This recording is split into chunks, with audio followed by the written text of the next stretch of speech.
Students and parents, welcome back to Suresh zoology YouTube channel.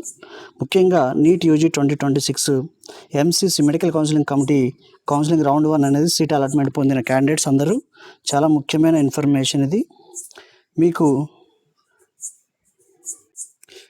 మీకు వచ్చిన సీట్లో ఏ కేటగిరీలో వచ్చింది, ఏ కోటాలో చేంజ్ అయింది అనేది, ఏ కాలేజీలో అదే ఏ కోర్సులో ఏ సబ్జెక్ట్లో మనకు సీట్ అనేది అలాట్మెంట్ జరిగిందో మనం ఈ వీడియోలో తప్పకుండా చూడండి.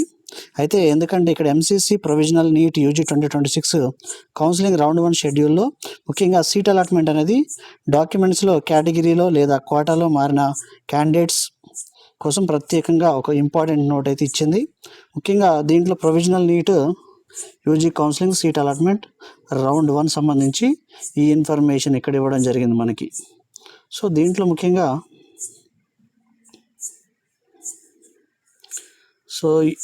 వీటిలో ముఖ్యంగా ఎంసీసీ ప్రొవిజనల్ లిస్ట్ అలాట్మెంట్ ముందుగా స్టూడెంట్స్కి ఒక provisional NEET UG counselling seat allotment సంబంధించి రౌండ్ 1 దీంట్లో ముఖ్యంగా మనకు కొన్ని అబ్రివేషన్స్ అయితే ఇవ్వడం జరిగింది. ముఖ్యంగా డీటెయిల్గా చూపించారు కాబట్టి ఇక్కడ ఉదాహరణకి లిస్ట్లో ఎయిమ్స్, న్యూఢిల్లీ వంటి ఇన్స్టిట్యూషన్లో ఎంబీబీఎస్ సీట్ అలాట్ అయిన వివరాలు కనిపిస్తున్నాయి. అలాగే జిప్మార్, పాండిచ్చేరి సంబంధించిన ఇన్స్టిట్యూషన్ కూడా అలాట్మెంట్ లిస్ట్లో అయితే ఉంది.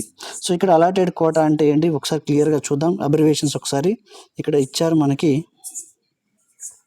సో దీంట్లో మనకి ముఖ్యంగా ఏఐ అంటే ఏంటంటే ఇక్కడ ఆల్ ఇండియా కోటా ముఖ్యంగా గుర్తుంచుకోవాలి. ఏఐ అంటే ఆల్ ఇండియా కోటా అని. ఇక్కడ ఏఎం అంటే అలీగర్ ముస్లిం యూనివర్సిటీ అని ఏఎంయు అంటారు దీన్ని. సో ఏఎం అంటే అది. ఐపీ అని ఇచ్చారు ఇక్కడ ముఖ్యంగా. ఐపీ అంటే ఏంటంటే యూనివర్సిటీ కోటా అని. సో జేఎం అని ఇచ్చారు ఇక్కడ. సో జేఎం అంటే ఏంటంటే ఇక్కడ జామియా మైనారిటీ కోటా అని. జేఎన్ అంటే ముఖ్యంగా నాన్ రెసిడెన్షియల్ ఇండియన్ అని. అదేవిధంగా ఎస్ఓ అంటే ఓపెన్ సీట్ కోటా అని. సో ఇలా క్లియర్గా ప్రతి ఒక్కదానికి అబ్జర్వేషన్స్ అయితే ఇవ్వడం జరిగింది. అదేవిధంగా ఇక్కడ పిఎస్ అని ఇచ్చారు ఇక్కడ. సో పిఎస్ అంటే సెల్ఫ్ ఫైనాన్షియల్ మెరిట్ లిస్ట్ అని. ఇటువంటి కోటాలో అబ్జర్వేషన్స్ ఉన్నాయి. అలాగే అలాటెడ్ కాలేజీలో బీసీ అంటే బ్యాక్వర్డ్ క్లాసెస్ అని, ఈడబ్ల్యూ అంటే జనరల్ కోటా అని. సో ఇక్కడ ఎకనామికలీ వీకర్ సెక్షన్ అని, జిఎన్ అంటే జనరల్ ఓపెన్ అని, ఎస్సీ అంటే షెడ్యూల్ క్యాస్ట్ అని, ఎస్టీ అంటే షెడ్యూల్ ట్రైబ్స్ అని. సో ఇలా చాలా కొన్ని అబ్జర్వేషన్స్ అయితే ఇవ్వడం జరిగింది. సో మోస్ట్ ఇంపార్టెంట్ నోట్ ఏంటంటే ఇప్పుడు డాక్యుమెంట్స్లో ఉన్న చాలా ముఖ్యమైన నోట్ గురించి తెలుసుకుందాం. ఎంసీసీ స్పష్టంగా చెప్తుంది ఏంటంటే ఒకే ఇన్స్టిట్యూషన్లో ఇక్కడ ముఖ్యంగా ఒకటి నోట్ అనేది ఇవ్వడం జరిగింది. సో ఇక్కడ ఈ నోట్లో ఏం చెప్తున్నారు వీళ్ళంటే క్యాండిడేట్స్ ఎవరైతే ఒకే ఇన్స్టిట్యూషన్లో ఒకే సబ్జెక్ట్లో ఒకే కోర్సులో మీ కేటగిరీ లేదా కోటాలో మారినట్లయితే ఏ కోట మారిందో ఆ క్యాండిడేట్ తప్పనిసరిగా ఆన్లైన్ జనరేటెడ్ రిలీవింగ్ లెటర్ అయితే పొందాల్సి ఉంటుంది. అంటే మీకు మొదట ఒక కేటగిరీ లేదా ఒక కోటాలో సీట్ అలాట్ అయినా అదే ఇన్స్టిట్యూషన్లో మరియు అదే కోర్సులో ఒక కేటగిరీ లేదా కోటాకి చేంజ్ అయినట్లయితే పాత అలాట్మెంట్ ఆధారంగా మాత్రమే అడ్మిషన్ తీసుకోవడం సరిపోదు. సో ఇక్కడ ముఖ్యంగా రిలీవింగ్ లెటర్ ఎందుకోసం అంటే కేటగిరీలో లేదా కోటాలో చేంజ్ అయిన క్యాండిడేట్స్ ముందుగా అలాటెడ్ ఇన్స్టిట్యూషన్ నుంచి ఆన్లైన్ రిజిస్ట్రేషన్ రిలీవింగ్ లెటర్ అయితే తీసుకోవాల్సి ఉంటుంది. అయితే ఆ తర్వాత మారిన కేటగిరీ లేదా కోటా సీట్లలో అడ్మిషన్ అయితే పొందాల్సి ఉంటుంది. అయితే ఇక్కడ చాలా ముఖ్యమైన ఇంపార్టెంట్ స్టూడెంట్స్ కోసం ఏంటంటే అలాట్మెంట్లో category or quota or change కనిపిస్తే అలాట్మెంట్ డీటెయిల్స్ చెక్ చేసుకోండి. కేటగిరీ కోటాలో ఏది ఉందో ఒకసారి సేమ్ కాలేజ్ ఉందా, సేమ్ కోర్స్ ఉందా వెరిఫై చేయండి. అవసరమైతే ఆన్లైన్ జనరేటెడ్ రిలీవింగ్ లెటర్ అయితే పొందండి. చేంజ్ కేటగిరీ, చేంజ్ కోటాలో సీట్స్ అయితే అడ్మిషన్ కంప్లీట్ చేయండి. ఇక్కడ ఫ్రెష్ అడ్మిషన్ లెటర్ కూడా అవసరం ఉంటుంది. ఇంకొక ముఖ్యమైన కేటగిరీలో క్యాండిడేట్స్ అందరూ చేంజ్డ్ కేటగిరీ సీటు కోసం అయితే ముఖ్యంగా ఇక్కడ ఒక మనకి ఇన్ఫర్మేషన్ ఇవ్వడం జరిగింది. దీంట్లో ముఖ్యంగా category, quota change, relieving letter, change seat admission, fresh online admission letter. So ఈ ప్రాసెస్ అనేది సరిగ్గా చేసుకోవాల్సి ఉంటుంది. అడ్మిషన్ తీసుకోకపోతే ఏమవుతుందంటే స్టూడెంట్స్ ఇది చాలా ఇంపార్టెంట్ వార్నింగ్ అని కూడా చెప్పొచ్చు.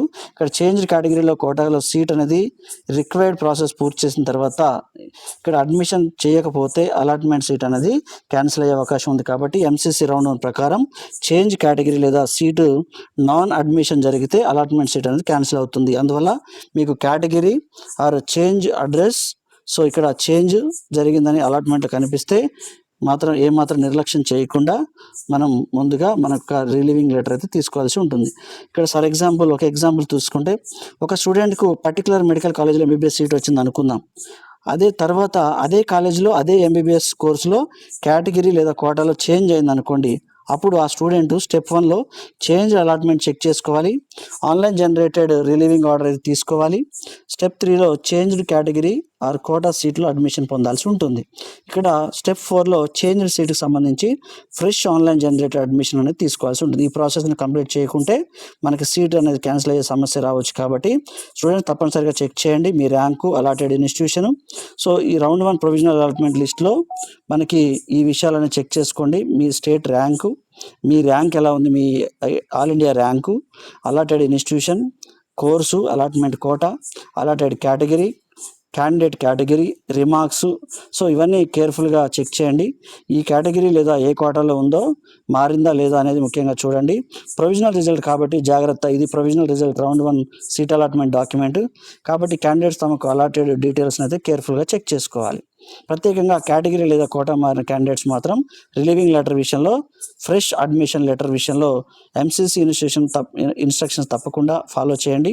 సో ముఖ్యంగా మనం గుర్తుంచుకోవాల్సింది ఒకటే, అప్డేట్స్ ఒకసారి గుర్తుంచుకోండి. Same institution plus same course same subject. So category లేదా కోటా చేంజ్ అయిందో చూడండి. ఆన్లైన్ జనరేటెడ్ రేటెడ్ సంబంధించి రిలీవింగ్ ఆర్డర్ తీసుకోవాలి. చేంజ్ కేటగిరీ కోటాలో సీట్ అది పొందాలి. సో ఇక్కడ అడ్మిషన్ పొందాల్సి ఉంటుంది. Fresh online generated admission letter తీసుకోవాలి. సో కాబట్టి మీకు MCC neat 2026 round 1లో seat allot అయ్యి ఉంటే మీ అలాట్మెంట్ డీటెయిల్స్ని ఒకసారి పూర్తి చెక్ చేసుకోండి. ముఖ్యంగా allotted candidates, allotted category, quota, so and candidate category, ఈ 3 డీటెయిల్స్ తప్పకుండా వెరిఫై చేయండి. కేటగిరీ లేదా కోటాలో చేంజ్ అయి ఉన్న క్యాండిడేట్స్ అయితే ఈ ఇన్ఫర్మేషన్ చాలా సీరియస్గా తీసుకోండి. సో దీనికి సంబంధించి మరొకసారి మనం కలుద్దాం. సో ఇక్కడ మనకి ఆల్ ఇండియాలో ఓపెన్ సీట్ కోటా, ఎస్ఓ అంటే ఓపెన్ సీట్ కోటా అని, సో ఇక్కడ డియు అంటే ఢిల్లీ యూనివర్సిటీ కోటా అని, ఐపీ అంటే యూనివర్సిటీ కోటా అని, self financial merit list PS అని, అలాగే ఇక్కడ కేటగిరీ డీటెయిల్స్ ఇవన్నీ క్లియర్గా ఇచ్చారు. ఈడబ్ల్యూఎస్, ఎస్సీ, ఎస్టీ సంబంధించి. సో రౌండ్ 1లో అలాట్ అయిన ఎయిమ్స్ న్యూఢిల్లీ వంటి ప్రముఖ సంస్థలు ఉన్నాయి. జిప్మర్ పాండిచ్చేరి అలాటెడ్లో కనిపిస్తున్నాయి. ఎయిమ్స్ జోధ్పూర్, అదేవిధంగా AIIMS Bhopal, AIIMS Rishikesh, AIIMS Bhubaneswar. Next ఇక్కడ ఎయిమ్స్లో ముఖ్యంగా నాగపూర్ వంటి సంస్థలు కూడా సీట్లు అనేవి కేటాయించబడ్డాయి. సో ఇక్కడ ఒక విషయం క్యాండిడేట్స్ తప్పకుండా గమనించాలి. ఒకే ఇన్స్టిట్యూషన్ మరియు ఒకే కేటగిరీ, ఇవన్నీ మీకు క్లియర్గా ఎక్స్ప్లెయిన్ చేశాను. ఇక్కడ ఇలాంటప్పుడు స్టూడెంట్స్ మీ నీట్ ర్యాంక్ చెక్ చేసుకోండి. మీకు వచ్చిన అలాటెడ్ కేటగిరీని వెరిఫై చేయండి. సో అలాటెడ్ కోర్సులు ఎంబీబీఎస్ఆ, బీడీఎస్ఆ మొదలైనవి చెక్ చేయండి. అలాటెడ్ కేటగిరీలో క్యాండిడేట్స్ కేటగిరీకి కంపేర్ చేయండి. సో ఇలాంటి మరిన్ని round 1 provisional merit list result గురించి మరిన్ని అప్డేట్స్ కోసం మన సురేష్ జువాల్ యూట్యూబ్ ఛానల్ని సబ్స్క్రైబ్ చేయండి. మీ ఫ్రెండ్స్కి అయితే షేర్ చేయండి, నీట్ ఆస్పిరెంట్స్కి షేర్ చేయండి. మీకు వచ్చిన ర్యాంకు మరియు అలాటెడ్ కాలేజ్ ఏదో డాక్యుమెంట్ డౌన్లోడ్ చేసుకోండి. సో మీకు వచ్చిన ర్యాంకు, అలాటెడ్ కాలేజ్ ఏదో మనకి కామెంట్ సెక్షన్లో తెలియజేయండి. తదుపరి రౌండ్ 2 కౌన్సిలింగ్ అప్డేట్స్ కోసం seat matrix, expected cut off మరియు అడ్మిషన్ ప్రాసెస్ గురించి కూడా వివరంగా ఈ వీడియోలో నెక్స్ట్ వీడియోలో మీకు క్లియర్గా తెలియజేయడం జరుగుతుంది. కాబట్టి మన సురేష్ జువాల్ యూట్యూబ్ ఛానల్ అయితే లైక్ చేయండి, షేర్ చేయండి, మీ ఫ్రెండ్స్కి అయితే సబ్స్క్రైబ్ చేయడం మాత్రం మర్చిపోకండి. ముఖ్యంగా NEET UG 2026 counselling, MBBS, BDS, AYUSH, medical counselling committee, Telangana state quota, అదేవిధంగా మెడికల్ అడ్మిషన్ సంబంధించి తాజా అప్డేట్స్ కోసం Suresh zoology YouTube channel subscribe చేసి బెల్ ఐకాన్ ప్రెస్ చేయండి. Thank you one and all.